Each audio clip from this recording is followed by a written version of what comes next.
Hi, പലരും smart phone വാങ്ങുമ്പോൾ ഒന്നുകിൽ അതിൻ്റെ വലുപ്പം അല്ലെങ്കിൽ അതിൻ്റെ പ്രൈസ് ഈ കാര്യങ്ങൾ മാത്രം നോക്കിയാണ് പലരും സ്മാർട്ട് ഫോണുകൾ വാങ്ങുന്നത്. ഇത് തെറ്റാണ്. തീർച്ചയായും നിങ്ങൾ ഈ രണ്ട് കാര്യങ്ങൾ നോക്കി മാത്രം നിങ്ങൾ ഫോൺ വാങ്ങരുത്. അതിന് പകരം ഒരു സ്മാർട്ട് ഫോൺ വാങ്ങുമ്പോൾ നിങ്ങൾ ശ്രദ്ധിക്കേണ്ട 10 കാര്യങ്ങളാണ് ഈ വീഡിയോയിലൂടെ ഷെയർ ചെയ്യാൻ പോകുന്നത്.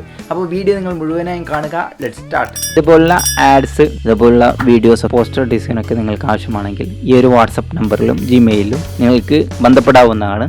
തീർച്ചയായും നിങ്ങൾക്ക് ഈ ഒരു കോൺടാക്ട് നമ്പറിൽ നിങ്ങൾ ബന്ധപ്പെട്ടാൽ ഓൺലൈനിലൂടെ നിങ്ങൾക്ക് ഇതുപോലുള്ള ആഡ് ക്രിയേറ്റ് ആയി ലഭിക്കുന്നതാണ്. അപ്പോൾ ഈ ഒരു നമ്പറിൽ നിങ്ങൾ തീർച്ചയായും കോൺടാക്ട് ചെയ്യുക. Computer, mobile tips, Android, iOS, Windows, website tips. Subscribe now. Press the bell icon. Never miss update. Number 1. Selection. പലരും വരുമാനത്തിന്റെ വലിയൊരു ഭാഗം മാറ്റിവെച്ചുകൊണ്ടാണ് ഫോണുകൾ വാങ്ങുന്നത്. അതുകൊണ്ട് തന്നെ ഇനിയൊരു അവസരമില്ല എന്ന് കരുതി വേണം ഫോൺ സെലക്ട് ചെയ്യാൻ. നമ്പർ 2.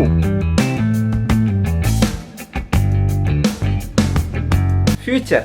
നിങ്ങൾക്ക് വേണ്ട ഫ്യൂച്ചർ ഏതൊക്കെയാണെന്ന് ആദ്യം നിങ്ങൾ സ്വയം മനസ്സിലാക്കുക. സാധാരണയായി ഓരോ വ്യക്തിയുടെയും താല്പര്യവും ഉദ്ദേശവും വ്യത്യസ്തമായിരിക്കും. ചിലർക്ക് വേണ്ടത് കൂടുതൽ ടൈം ഉപയോഗിക്കാവുന്ന മികച്ച ബാറ്ററി കപ്പാസിറ്റിയുള്ള ഫോൺ. മറ്റു ചിലർക്ക് കൂടുതൽ പാട്ടുകളും വീഡിയോകളും സ്റ്റോർ ചെയ്യാൻ പറ്റുന്ന കൂടുതൽ മെമ്മറിയുള്ള ഫോൺ. ചിലർക്കാകട്ടെ പ്രിയം ക്യാമറയോടാകാം. മൊബൈൽ ഫോട്ടോഗ്രാഫി അല്ലെങ്കിൽ സെൽഫി ഇവയൊക്കെ ഇഷ്ടപ്പെടുന്നവർ ഉണ്ടാകാം. അതുപോലെ തന്നെ മറ്റു ചിലർക്ക് വീഡിയോ എഡിറ്റിംഗ് അല്ലെങ്കിൽ വീഡിയോ ഗെയിം ഇതുപോലുള്ളവയെ സപ്പോർട്ട് ചെയ്യുന്ന മികച്ച പ്രോസസ്സറുള്ള ഫോണുകളായിരിക്കാം. ഇങ്ങനെ നിങ്ങൾക്കുള്ള ആവശ്യങ്ങളും ഉദ്ദേശങ്ങളും ഇതൊക്കെ പരിഗണിച്ചുകൊണ്ടായിരിക്കണം നിങ്ങൾ ഫോൺ വാങ്ങുമ്പോൾ സെലക്ട് ചെയ്യേണ്ടത്.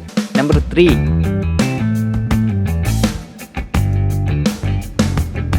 Resolution and screen size. റെസൊല്യൂഷനേക്കാളും ഫോണിൽ പ്രധാനം അതിൻ്റെ സ്ക്രീൻ ബ്രൈറ്റ്നസ്സിനാണ്. HD ഡിസ്പ്ലേ എന്ന് പറയുന്നത് നമുക്ക് ആവശ്യമുള്ളതിലും കൂടുതലാണ്.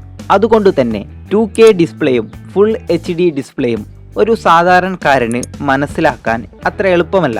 എന്നാൽ ബ്രൈറ്റ്നസിൻ്റെ കാര്യത്തിൽ കൂടുതൽ ശ്രദ്ധിക്കാവുന്നതാണ്.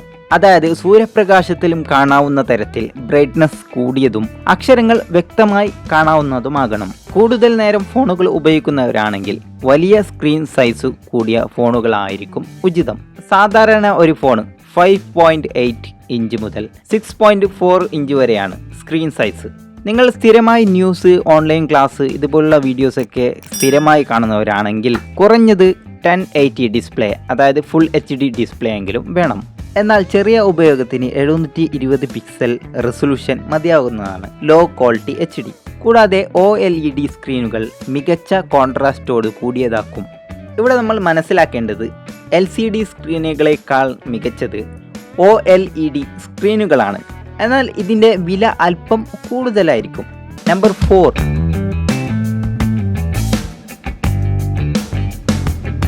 Phone size. വലുപ്പമാണ് ഫോണിനെ ബാധിക്കുന്ന മറ്റൊരു പ്രധാനപ്പെട്ട വിഷയം. ഫോണിൻ്റെ വലുപ്പം വർദ്ധിക്കുന്നതനുസരിച്ച് കൈകാര്യം ചെയ്യുന്നതിൽ പല വിട്ടുവീഴ്ചകളും ചെയ്യേണ്ടി വരും. അതുകൊണ്ട് തന്നെയാണ് വലുപ്പം കൂടിയ ഫോണുകൾ അധികം ആരും ഉപയോഗിച്ച് കാണാത്തത്. ഒരു കൈയിൽ ഉപയോഗിക്കാൻ പറ്റുക എന്നതൊരു ഘടകമാണ്. 2 കൈയിൽ ഫോൺ കൈകാര്യം ചെയ്യുന്നത് ഒരുപാട് ബുദ്ധിമുട്ടുള്ള ഒരു കാര്യം കൂടിയാണ്. കൂടാതെ പോക്കറ്റിൽ കൊള്ളുന്നതുമായിരിക്കണം. ടൈപ്പ് ചെയ്യുന്നതിനും സ്വൈപ്പ് ചെയ്യുന്നതിനും എളുപ്പത്തിൽ സാധ്യമാക്കണം. സ്ക്രീനിൻ്റെ എല്ലാ വശങ്ങളിലും ഒറ്റ കൈയാൽ എത്താൻ കഴിയണം. Number 5. Internal memory and Ram memory. ഇപ്പോൾ കൂടുതൽ പേരും അനുഭവിക്കുന്ന ഒരു പ്രോബ്ലമാണ് മൊബൈൽ സ്റ്റോറേജ് കുറവ് അല്ലെങ്കിൽ റാം കുറവ്, ഇങ്ങനെയുള്ള കാര്യങ്ങൾ. ഞാൻ കുറേ മുമ്പൊരു വീഡിയോ ഇട്ടിട്ടുണ്ടായിരുന്നു, മൊബൈൽ സ്റ്റോറേജ് എങ്ങനെ കൂട്ടാം എന്നൊരു വീഡിയോ. ആ വീഡിയോക്ക് കുറേ അധികം വ്യൂ വന്നിട്ടുണ്ട്. കാരണം കുറേ പേർക്ക് ഈ പ്രോബ്ലം ഉണ്ടായത് കൊണ്ടാണ് ഇങ്ങനെ ഒരു വീഡിയോ അവർ കാണുന്നത്. ഇപ്പോൾ സോഷ്യൽ മീഡിയയുടെ കാലമാണ്. എല്ലാത്തിനും ഒരു ആപ്പ് അല്ലെങ്കിൽ വെബ്സൈറ്റ് അല്ലെങ്കിൽ വേറെ എന്തെങ്കിലും ഉണ്ടാകും. പക്ഷെ നമ്മൾ ആപ്പ് ഇൻസ്റ്റാൾ ചെയ്യുമ്പോൾ ഒരുപാട് MB ആണ് ഇപ്പോൾ വാട്സപ്പിലുള്ളത്.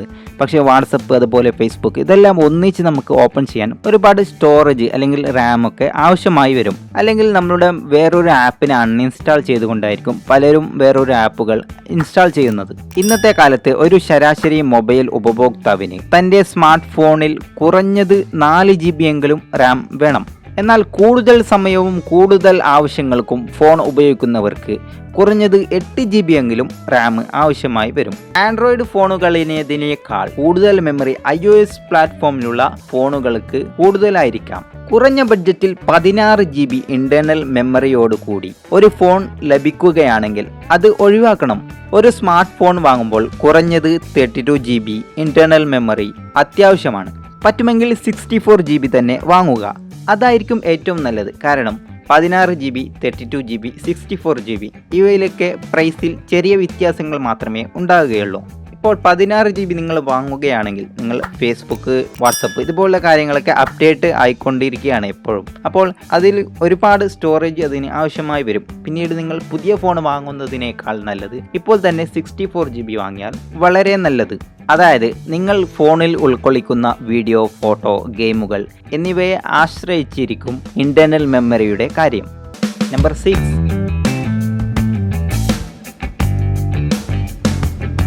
Android and iOS.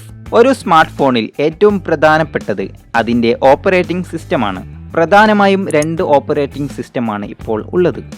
ഒന്ന് ആൻഡ്രോയിഡ്, 2 iOS. iOS ആപ്പിൾ ഫോണുകൾക്കും ആൻഡ്രോയിഡ് സാംസങ്, റെഡ്മി, ഹുവായ് ഇതുപോലുള്ള ഫോണുകൾക്കും ഉപയോഗിക്കുന്നു. ഇതിൽ ഉപയോഗിക്കാൻ എളുപ്പവും ജനപ്രിയവുമായതാണ് ആൻഡ്രോയിഡ്. iOS ആപ്പിൾ ഫോണുകൾക്കുള്ള ഓപ്പറേറ്റിംഗ് സിസ്റ്റമാണ്. കൈകാര്യം ചെയ്യാനുള്ള എളുപ്പത്തോടൊപ്പം സുരക്ഷയാണ് iOSൻ്റെ പ്രത്യേകത. എല്ലാ സുരക്ഷാ പരിശോധനകളും പൂർത്തിയായ ആപ്പുകൾ മാത്രമാണ് ആപ്പ് സ്റ്റോറിൽ ലഭിക്കാറുള്ളൂ.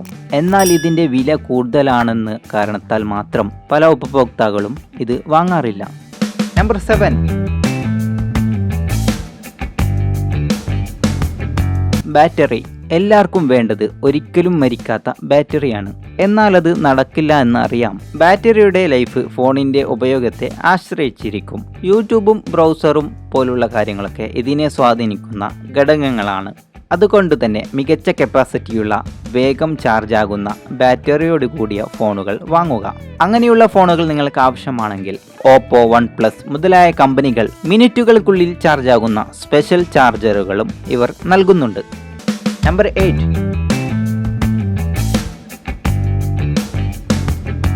ക്യാമറ. ക്യാമറയാണ് പുതിയൊരു ഫോൺ വാങ്ങുമ്പോൾ ശ്രദ്ധിക്കേണ്ട മറ്റൊരു കാര്യം. മികച്ച ക്യാമറയോട് കൂടിയ ഫോണുകൾക്ക് വലിയ വില നൽകേണ്ടി വരും. എന്നാൽ ബജറ്റ് ഫോണുകളിലും ശ്രദ്ധിച്ചാൽ നമുക്ക് നല്ലൊരു ക്യാമറയോട് കൂടിയ ഫോൺ ലഭിക്കും. മെഗാപിക്സൽ അഥവാ MP കുറവാണെങ്കിലും aperture, dual lens, optic image stabilization തുടങ്ങിയ ഫീച്ചറോട് കൂടിയ ക്യാമറയാണെങ്കിൽ നന്നായി ഉപയോഗപ്പെടുത്താൻ സാധിക്കും. ക്യാമറയുടെ കാര്യത്തിൽ നേരിട്ട് കടയിൽ പോയി ഉപയോഗിച്ച് നോക്കുന്നതായിരിക്കും നല്ലത്. നമ്പർ 9, എപ്പോഴാണ് ഫോൺ വാങ്ങേണ്ടത്? പലരും സീസണുകളും ആഘോഷങ്ങളും ഫോൺ വാങ്ങുന്നതിന് മികച്ച സമയമായി കാണാറുണ്ട്. പ്രത്യേകിച്ച് ഓഫറുകൾ പരിഗണിച്ചാണിത്. എന്നാൽ ഫോൺ വാങ്ങുന്നതിന് അങ്ങനെയൊരു പ്രത്യേക സമയമില്ല. എന്നാൽ മാർക്കറ്റിലെത്തുന്ന ഫോണുകളെ നിങ്ങൾ മനസ്സിലാക്കുക. മാർച്ച്, നവംബർ മാസങ്ങളിലാണ് സാംസങ്ങിൻ്റെയും ആപ്പിളിൻ്റെയും പുതിയ ഫോണുകൾ കൂടുതലായി എത്തുന്നത്. സ്മാർട്ട് ഫോൺ വാങ്ങുമ്പോൾ ഒരു പുതിയത് വാങ്ങുന്നത് തന്നെയാണ് ഏറ്റവും നല്ലത്. ഉപയോഗിച്ചത് കുറഞ്ഞ വിലയ്ക്ക് വാങ്ങുമ്പോൾ തുടക്കത്തിൽ സാമ്പത്തിക ലാഭമുണ്ടായേക്കാം. എന്നാൽ പിന്നീട് റിപ്പയറിങ്ങിനും മറ്റു കാര്യങ്ങൾക്കും നമ്മൾ കൂടുതൽ പണം ചിലവഴിക്കേണ്ടി വരും.